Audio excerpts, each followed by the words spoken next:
It's a story we've told ourselves so often we believe it's true, that the fruits our great-grandparents ate simply fell out of fashion, replaced by sweeter, better, modern varieties.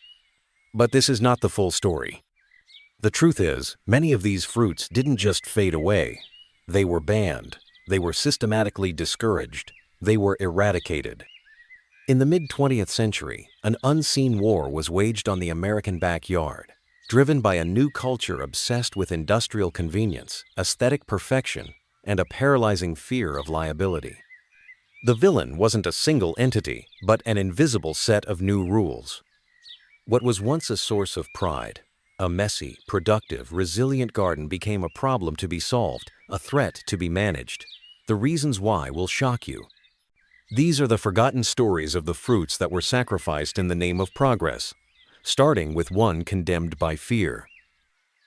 Elderberries. It's a bitter irony that one of history's most potent immune boosters was one of the first fruits to be condemned by 1950s safety culture. For generations, elderberries were a staple of the home pharmacy, prized for syrups and jams. But as the post-war era dawned, this tradition was reframed as a dangerous liability. The panic centered on a legitimate, if misunderstood, threat. The leaves, stems, and raw, unripened berries all contain cyanogenic glycosides, compounds that can release cyanide if ingested. It only took a handful of newspaper reports, a child getting sick after eating berries straight from the bush, to spark a wave of public warnings. Agricultural extension offices, increasingly concerned with legal liability, began actively discouraging home cultivation. They feared modern families no longer possessed the traditional knowledge required to prepare the fruit safely. The tragic irony, of course, is that the risk is completely neutralized by cooking. Properly heated elderberry syrup or jelly is not only safe but packed with vitamins and antioxidants. This wisdom was lost in the new era of safety-first parenting and the rise of convenient, processed foods. The traditional fruit was simply deemed too risky and unnecessary. Families ripped out their bushes, and the knowledge of safe preparation faded into obscurity. But while this fruit was lost to fear, the next was banned by federal decree. Gooseberries. The demise of the gooseberry wasn't a cultural whim, it was a federal order. A war was declared on this common garden fruit, not to save citizens from poisoning, but to save the American timber industry. The fruit was found guilty of serving as an alternate host for white pine blister rust, a devastating fungal disease imported from Europe that threatened to wipe out the nation's entire stock of eastern white pine. In the mid-20th century, this tree was economically critical, a cornerstone of construction and manufacturing. The threat was deemed existential. The federal government launched an aggressive, decades-long eradication campaign. It became illegal in many states to grow, sell, or even possess gooseberry bushes. Agricultural agents were given the authority to enter private property and destroy any bushes they found, ripping out entire orchards and family patches that had produced fruit for generations. The ban was ruthlessly effective. These tart, complex berries, once a staple for pies and jams since colonial times, were so thoroughly eliminated from the landscape that generations of Americans grew up not even knowing they existed as a food crop. The knowledge of their flavor and use was scrubbed from the culture. While many states have finally lifted the ban, the damage was permanent. The gooseberry never recovered its place in the American garden. It was a casualty of economic protectionism, but the next fruit was banned for a far stranger reason. It was messy. Mulberries. This fruit wasn't banned for being dangerous, diseased, or a threat to vital industry. It was condemned for a far simpler crime in the new suburban landscape. It was messy. The prolific mulberry tree fell victim to the 1950s obsession with pristine, controlled environments. For generations, this tree was a backyard staple, beloved by children for its endless supply of sweet, easy-to-reach berries. But in the era of spotless sidewalks, manicured lawns, and gleaming new cars, its greatest strength became its fatal flaw. Imagine a new suburban homeowner polishing his brand new 1955 Chevrolet, only to find it speckled with deep purple stains. It was a daily, visible reminder that nature was out of his control, an aesthetic offense that could not be tolerated in his new, tidy world. The mulberry was quickly reclassified from a valued food source to a public nuisance. city ordinances and the newly powerful homeowners associations began restricting or outright banning their planting. Homeowners were encouraged to cut down mature, producing trees in the name of neighborhood cleanliness and protecting property values. This marked a profound shift in the American backyard, beginning the long war on productive, edible landscaping in favor of sterile, ornamental trees that looked tidy but produced nothing.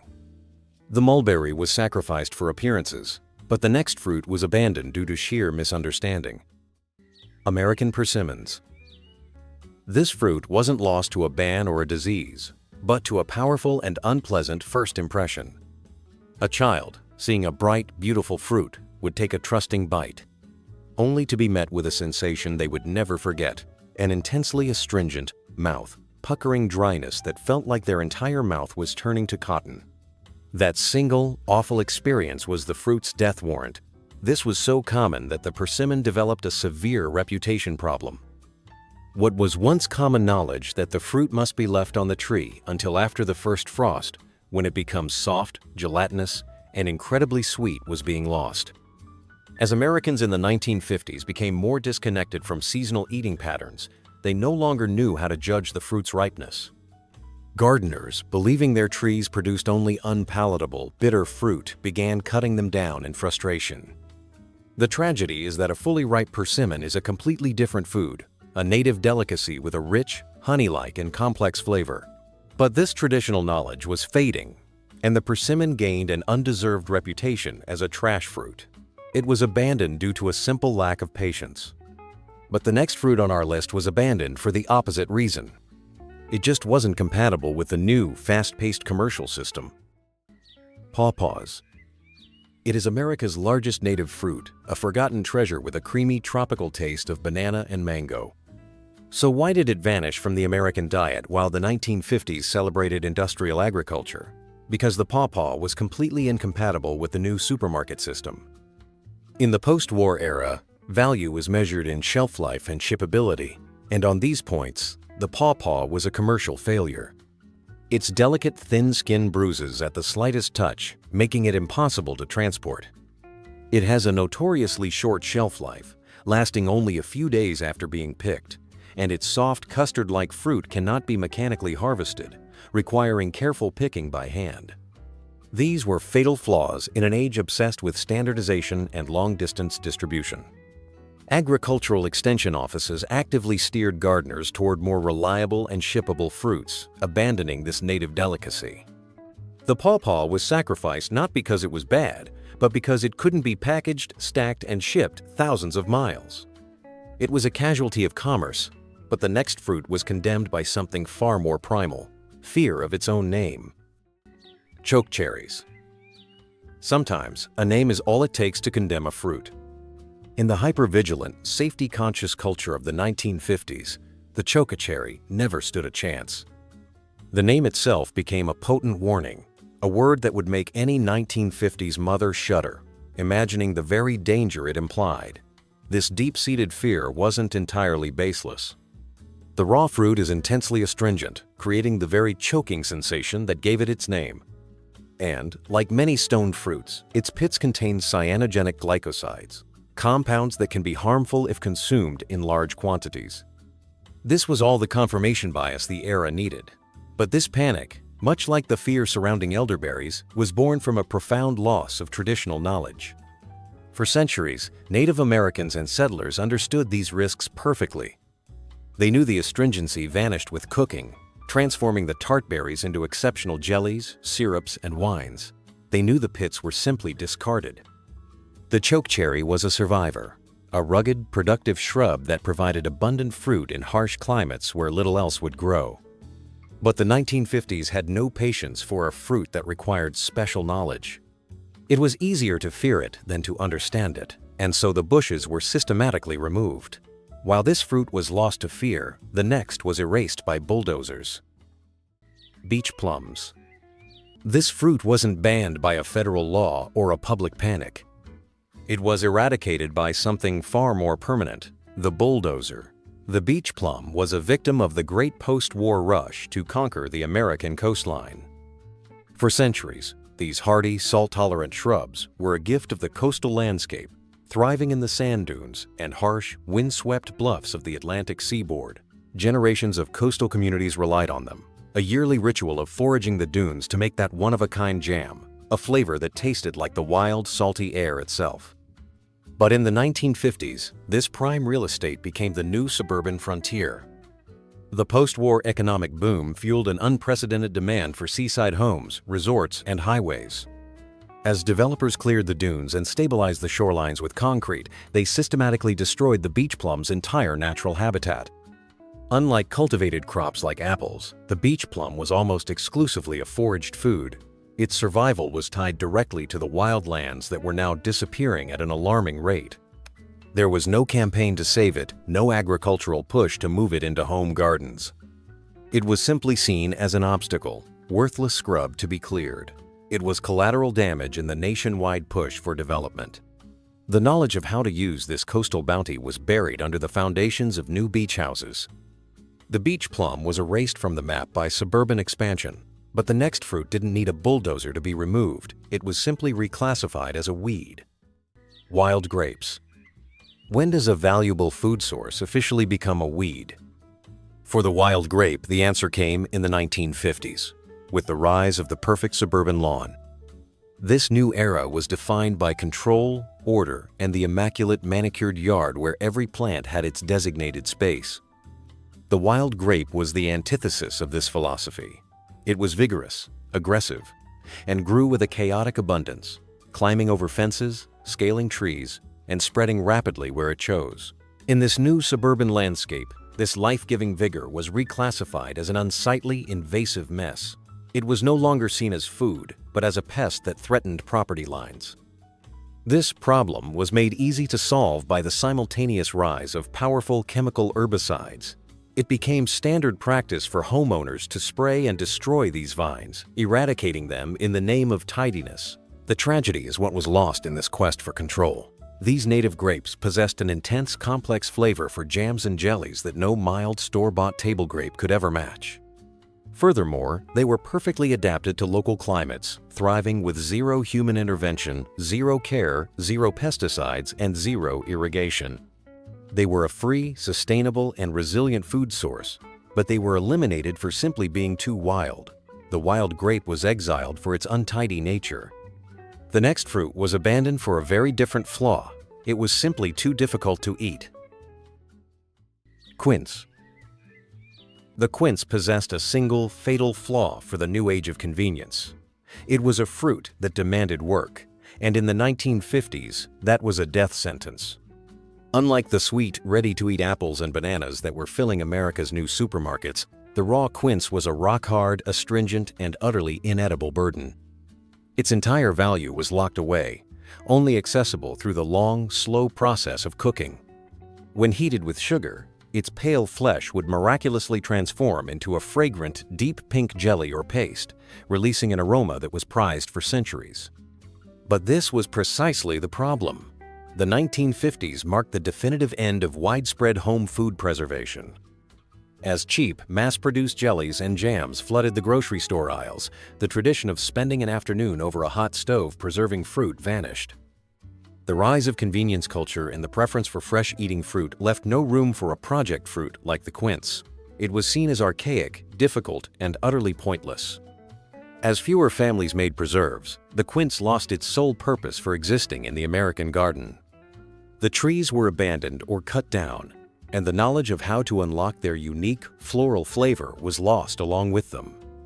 It was a fruit sacrificed on the altar of instant gratification, but if the quince was abandoned for being too much work, the next fruit was rejected for a process that seemed utterly bizarre. Medlars. There is a process for eating some fruits that sounds more like decomposition than dessert. It's called bletting, the act of allowing a fruit to partially rot before it becomes edible. And for the 1950s mindset of an America obsessed with perfection, it was utterly repulsive. The medlar, a fruit prized since medieval times, was its most famous practitioner. Unlike an apple, a medlar picked fresh from the tree was hard, acidic, and useless. It had to be stored for weeks in a cool place, until its flesh began to break down, turning brown, mushy, and appearing for all the world to be spoiled. Only then was it ready to eat. This process flew in the face of every new post-war value. The emerging convenience culture demanded fruits that were bright, firm, flawless, and ready to be eaten immediately. The medlar was the exact opposite. It looked rotten, required immense patience, and seemed frankly unhygienic to a generation just learning to fear germs, a generation being sold on sanitation, cellophane wrappers, and the pristine perfection of canned goods. The tragedy, of course, is that a properly blended medlar is an extraordinary delicacy. Its flavor is complex and unique, like rich, spiced applesauce or cinnamon-laced apple butter. But this ancient fruit was too strange, too old-world, and too ugly for the modern American garden. It was rejected as too much trouble, its complex flavor lost to a new culture of aesthetic purity. The medlar was abandoned for its strange preparation, but the next fruit was banned to protect America's single most valuable commodity: barberries. Like the gooseberry, this fruit was condemned by federal decree, but the stakes were infinitely higher. The barberry wasn't just threatening timber. It was threatening the very foundation of the American food supply, the nation's breadbasket. This unassuming shrub was identified as a critical alternate host for wheat stem rust, a devastating fungal disease capable of wiping out entire fields of wheat, barley, and rye. In an era before modern fungicides, the threat to the national grain supply was considered a matter of national security. The federal government launched one of the most aggressive eradication campaigns in agricultural history, making it illegal to grow, sell, or transport the plant in most of the country. Agricultural agents were dispatched in a decades-long hunt, destroying hundreds of millions of bushes on public and private land. The berries themselves, once prized by European immigrants for their intense, sour flavor, were forgotten. These bright red, vitamin C-rich fruits were a staple in jellies, sauces, and traditional Persian cooking. That entire culinary heritage was deemed an acceptable loss to protect the endless fields of American grain. The war on barberries was a resounding success for the wheat industry, but it was a total erasure for the fruit itself. While this plant was destroyed to protect a staple, the next was simply demoted. Crab apples. This fruit wasn't a victim of a federal ban, but of its own family. It was a casualty of the spectacular success of its larger, sweeter, and far more marketable cousins. In the post-war 1950s, the American consumer wanted one thing from an apple: flawless skin, a mild, sweet flavor, and convenience. This was the era of the Red Delicious, and in this new market, the small, intensely tart crab apple was seen as primitive and inferior. Its traditional uses were deemed irrelevant. Nurseries, sensing this massive cultural shift, pivoted hard. They stopped marketing crab apples as a food source and began aggressively rebranding them as purely ornamental trees. Breeders were suddenly tasked with selecting new varieties based only on the color of their spring flowers and their disease resistance, not the quality of their fruit. In fact, many new cultivars were intentionally bred to be sterile, producing no fruit at all, simply to avoid the mess on the lawn. The tragedy is that this shift deliberately ignored the fruit's true purpose. That intense tartness and high natural pectin were not flaws. They were its greatest culinary strengths, making jellies, ciders, and preserves with a complexity that sweet apples could never match. The connection to food was severed in favor of a tidy yard. But while this fruit was demoted, the next on our list was simply erased. Service berries. How do you ban a fruit without a single law, government campaign, or public warning? You simply convince everyone that it isn't food in the first place. This was the brilliant, quiet erasure of the service berry, also known as the June berry. In the 1950s, a powerful marketing shift took place within the American nursery industry. This plant, which had been a crucial food source for Native Americans and early settlers for centuries, was systematically reclassified. It was no longer sold as a productive fruit bush, but as a purely ornamental shrub. New suburban homeowners, obsessed with landscape aesthetics, planted them by the thousands for their pretty spring flowers and tidy fall color. They had absolutely no idea the small, dark berries that appeared each June were edible.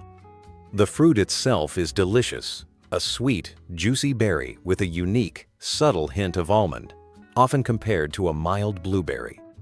But this identity was deliberately scrubbed away by commercial marketing. The service berry became a plant that hid in plain sight, its primary purpose as a food source completely forgotten. Generations of homeowners would watch birds feast on the berries, never once thinking to try one themselves. This fruit was lost to simple ignorance, but the next was ripped from the continent by an unstoppable biological apocalypse. American chestnuts. All the other fruits on this list were lost to human choice, fear, or economics. This one was different. This was an execution. This fruit wasn't banned by policy. It was eliminated by an unstoppable biological apocalypse. The American chestnut was systematically annihilated by the chestnut blight, a fungal disease accidentally imported from Asia. It was a plague that swept through the eastern forests with the speed of an unstoppable firestorm. By the 1950s, it had killed nearly 4 billion mature trees. This was not a minor loss. It was, and remains, the greatest ecological disaster in American history. We cannot understand the scale of this loss today. Before the blight, these colossal 100-foot-tall trees made up as much as 25% of the entire eastern forest. They were a true keystone species, the backbone of Appalachian economies, providing superior rot-resistant lumber, tannin for industry, and, most importantly, a massive, reliable crop of sweet, lycom, nutritious nuts. They were a staple food for wildlife and for generations of humans, roasted on city street corners, ground into flour, a core part of their diet. By the 1950s, this entire way of life was gone. The tree was functionally extinct, a ghost on the landscape, existing only in old photographs and the fading memories of the elderly. This wasn't a ban, it was a biological erasure, a tragedy imposed by nature. But the final fruit on our list, that was a deliberate, calculated sacrifice. Black currants. If the gooseberry was declared an outlaw, its relative, the black currant, was hunted down as public enemy number 1. Both fruits were vectors for the white pine blister rust, but the black currant was deemed the true menace. It was proven to be the primary and most potent host for the disease, a super spreader that could propagate the fungus over much greater distances than the gooseberry. The federal ban on black currants was therefore even more absolute, more widespread, and lasted for decades longer than the one on gooseberries. It was a total prohibition that effectively eliminated the plant from American soil. With its eradication, America lost a fruit of almost unmatched nutritional value. Black currants are a superfood containing one of the highest concentrations of vitamin C on the planet, far exceeding that of an orange. They also possess a deep, musky, complex flavor prized in Europe for cordials, jams, and desserts. The ban was so profoundly successful that it didn't just destroy the bushes, it erased the very memory of the fruit. Even today, decades after the federal ban was lifted and states began to allow cultivation again, the black currant remains a foreign flavor to most Americans. It is a staple across the Atlantic, but in the United States, it remains a ghost of a fruit, sacrificed to save the timber industry. These 15 fruits tell a larger story. So it wasn't just time or a simple change in taste that made them vanish. It was a new world of policy, panic, and a quest for industrial perfection that destroyed them. We shifted from a nation of diverse, regional, and practical foods to one obsessed with standardization, aesthetics, and industrial-scale commerce. This story is a warning, a parable for our own time. It shows how easily we still trade resilience for convenience, and how quickly we sacrifice generations of flavor for a flawless supermarket appearance. In the process, that essential wisdom, the knowledge of how to use the land around us, was lost. But the story isn't over. Many of these forgotten fruits are now making a quiet comeback. This return isn't just about gardening, it's an act of remembering. It's a way for a new generation of gardeners and cooks to reclaim the very flavors that progress, in its relentless march, tried to erase. Liked this video? Show your support with a like and subscribe so you don't miss the next one. See you soon.